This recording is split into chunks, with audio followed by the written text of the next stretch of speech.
진짜 나로 산다는 건 세상과 싸워야 한다는 뜻일지도 모릅니다. 새는 알을 깨고 나온다. 알은 세계다. 태어나려는 자는 하나의 세계를 파괴해야 한다. 이 한 문장만으로도 데미안은 인생의 본질을 꿰뚫습니다. 오늘은 진짜 나로 깨어나는 이야기, 헤르만 헤세의 성장소설 데미안을 요약해 드릴게요. 데미안은 1919년에 발표된 헤르만 헤세의 대표작으로 청소년의 내면적 성장과 영적 각성을 그린 소설이에요. 주인공 싱클레어는 평범한 소년이지만 착한 세상과 어두운 세상 사이에서 끊임없이 갈등합니다.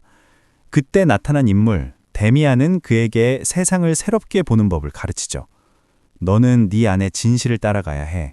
데미안은 단순한 인물이 아니라 싱클레어 안에 또 다른 자아이자 깨바른 나를 상징합니다. 그는 세상의 규범과 도덕에 갇히지 말고 자신만의 길을 걸으라고 가르칩니다.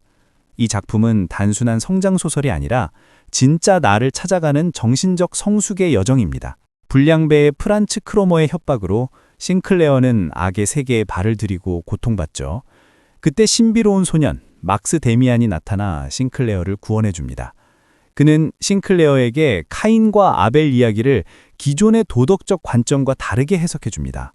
어쩌면 카인이 더 강하고 용기 있는 사람이었을 거라고요. 데미안의 영향으로 싱클레어는 더 이상 기존의 규범에 갇히지 않게 됩니다. 하지만 데미안이 전학을 가면서 싱클레어는 다시 깊은 외로움과 방황에 빠집니다. 그는 대학 진학 전까지 술과 방탕한 생활에 빠져듭니다.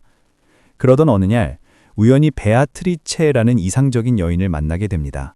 그는 그녀에게서 영적인 구원을 찾고 싶어 그림을 그리기 시작합니다. 그림에 몰두하던 중 문득 깨닫습니다. 자신이 그린 이상형의 얼굴이 데미안과 점점 닮아가고 있다는 것을요. 그가 찾아 헤매던 구원의 모습은 결국 그의 내면 깊은 곳에 새겨져 있었던 것입니다.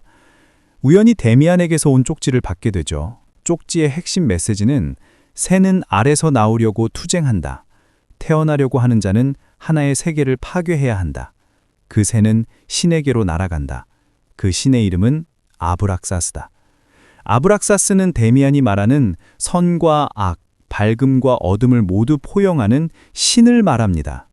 싱클레어는 이제 자신의 내면 깊숙한 곳에서 우러나오는 목소리, 즉 운명을 따르는 것만이 진정한 길임을 깨닫습니다. 그는 더 이상 외부의 규범이나 타인의 시선에 얽매이지 않고 자기 자신을 완성하는 것에 집중합니다. 싱클레어는 다시 데미안과 재회하고 그의 어머니이자 운명의 여인인 에바 부인을 만납니다. 에바 부인은 싱클레어가 추구하던 여성상, 베아트리체와 데미안의 얼굴을 합쳐놓은 듯한 존재였죠. 에바 부인과 데미안의 무리 속에서 싱클레어는 진정한 자기 자신을 깨달으며 내적으로 성장합니다. 제1차 세계대전이 발발하고 싱클레어는 군인으로 참전했다가 부상을 입습니다. 야전병원에서 그는 마지막으로 데미안과 재회합니다. 데미안은 싱클레어에게 작별을 고하며 말합니다. 이제 내가 필요할 때 너는 더 이상 나를 부르지 않아도 돼. 네 안의 목소리를 들어. 나는 이제 네 안에 있을 거야. 싱클레어는 마침내 데미안, 즉 진정한 자신의 자아와 하나가 됩니다. 데미안은 외부의 껍질을 깨고 오직 자기 자신의 내면을 향한 고통스러운 여정을 통해 비로소 진정한 나를 완성하는 성장소설입니다. 핵심 정리. 1번 두 세계의 갈등. 싱클레어는 선과 순종의 세계와 죄와 본능의 세계 사이에서 흔들립니다. 그는 처음엔 부모님이 가르쳐준 착한 세상만이 옳다고 믿지만 점점 그 이면에 숨긴 인간의 욕망과 본성을 깨닫게 돼요. 2번, 데미안의 등장.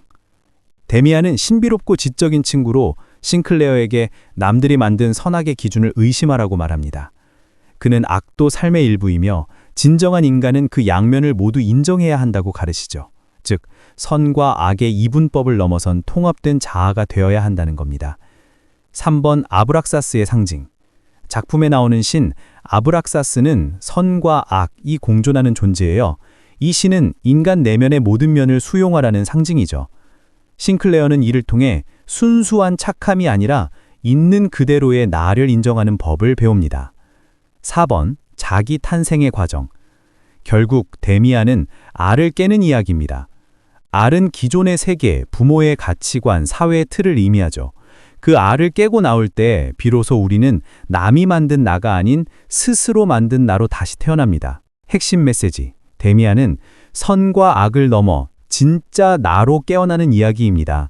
세상은 우리를 착하게 안전하게 만들지만 진정한 성장은 그 틀을 깨고 자기 내면의 목소리를 따를 때 이루어집니다.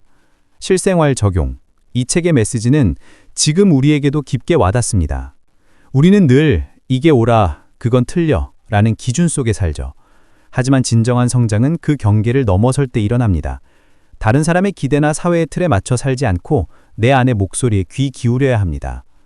가끔은 불편한 감정, 어두운 나를 인정하는 용기도 필요해요. 그게 바로 자기 인식의 시작이고 데미안이 말하는 깨달음이죠. 데미안은 결국 싱클레어의 또 다른 자아이자 내면의 스승이었습니다. 그는 우리 모두 안에 있습니다. 그 목소리는 이렇게 속삭입니다. 남이 만든 세상이 아니라 네가 만든 세상에서 살아라. 오늘 당신은 어떤 알을 깨고 있나요? 데미안은 그 질문 하나로 우리를 성장하게 만듭니다.